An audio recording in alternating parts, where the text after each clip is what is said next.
अस्सलाम वालेकुम, मैं हूं गुलाम नबी। एसटीए जॉब के रिलेटेड नई अपडेट्स आई हैं और उन्हीं अपडेट्स के अकॉर्डिंग आप लोगों की फाइनल सिलेक्शन होगी।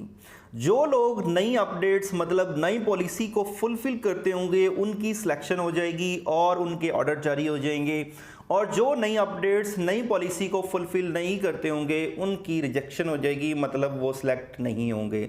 वो कौन सी पॉलिसी है, किसके मुताबिक अब लोगों को फाइनल सेलेक्ट किया जाएगा, उसी की डिस्कशन करने वाले हैं इस वीडियो में। अगर आप नए हैं और अभी तक इस चैनल को सब्सक्राइब नहीं किया तो सब्सक्राइब लाजमी कर लें ताकि इस तरह की लेटेस्ट वीडियो आप लोगों तक टाइमली पहुंचती रहे। चलें जी, तो डिस्कस करते हैं कौन सी नई पॉलिसी आई है, कौन से लोगों को सिलेक्ट किया जाएगा और कौन से लोगों को रिजेक्ट किया जाएगा। तो गवर्नमेंट ने नई पॉलिसी ये जारी की है कि किसी भी किस्म का मेरिट कंसीडर नहीं किया जाएगा।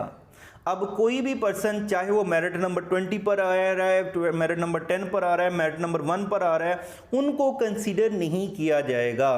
तो फिर किसके मुताबिक, फिर किस पॉलिसी के मुताबिक लोगों को सिलेक्ट किया जाएगा। तो नई पॉलिसी ये है जी कि एक गांव के अंदर अगर एक स्कूल है और उसके अंदर 10 लोगों ने एक सीट के ऊपर अप्लाई किया है, उस पर्सन को प्रेफरेंस दी जाएगी, उस पर्सन को सिलेक्ट किया जाएगा जो उसी गांव का मकामी बंदा है। मतलब एक गांव के अंदर एक स्कूल है और उसी गांव का रहने वाले पर्सन ने अगर अप्लाई किया उस सीट के ऊपर तो उसको ही प्रेफरेंस दी जाएगी, चाहे उसका मेरिट नंबर 5 है, मेरिट नंबर 10 है, मेरिट नंबर 50 है, मेरिट नंबर 100 है, जो मर्जी है, मेरिट को कंसीडर नहीं किया जाएगा। मतलब उस गांव का जो रेजिडेंस पर्सन है, जिस गांव के अंदर वो स्कूल है, तो उसको प्रेफरेंस दी जाएगी, उसका मेरिट जो भी बनता होगा। अब अगर एक स्कूल है गांव के अंदर और एक सीट है जिसके ऊपर उस गांव में से किसी भी पर्सन ने अप्लाई किया ही नहीं है, तो फिर नियरेस्ट जो गांव वाला पर्सन जिसने अप्लाई किया होगा उसको प्रेफरेंस दी जाएगी।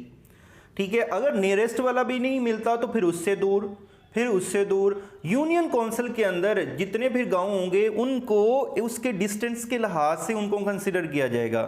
फिर अगर एक यूनियन काउंसिल के अंदर एक पर्सन मिलता ही नहीं है उस सीट का, तो फिर दूसरी यूनियन काउंसिल का बंदे को प्रेफरेंस दी जाएगी, मतलब उसे सिलेक्ट किया जाएगा। लेकिन अगर ऐसी सूरत हाल आती है कि एक गांव के अंदर एक स्कूल है और उसी गांव के रहने वाले 5 लोगों ने एक ही सीट के ऊपर अप्लाई किया है, तो फिर किसको सिलेक्ट किया जाएगा, तो फिर उसमें मेरिट को देखा जाएगा, फिर उसमें मेरिट कंसीडर किया जाएगा। जिसका मेरिट हाईएस्ट बनता होगा उसे सिलेक्ट किया जाएगा और जिसका मेरिट लोएस्ट होगा उन बाकी लोगों को जो है वो रिजेक्ट कर दिया जाएगा। ये नई पॉलिसी आई है और इसी पॉलिसी के अकॉर्डिंग विद इन 1-2 दिन जो है वो आप लोगों के ऑर्डर भी जारी हो जाएंगे, पोर्टल के ऊपर अपडेट भी कर दिया जाएगा और आप लोगों की फाइनल सिलेक्शन होगी और आप लोगों के ऑर्डर जारी होंगे। तो ये नई पॉलिसी है जी, एक रेजिडेंस पर्सन को ही सिलेक्ट किया जाएगा जो उसी गांव का मकामी पर्सन है।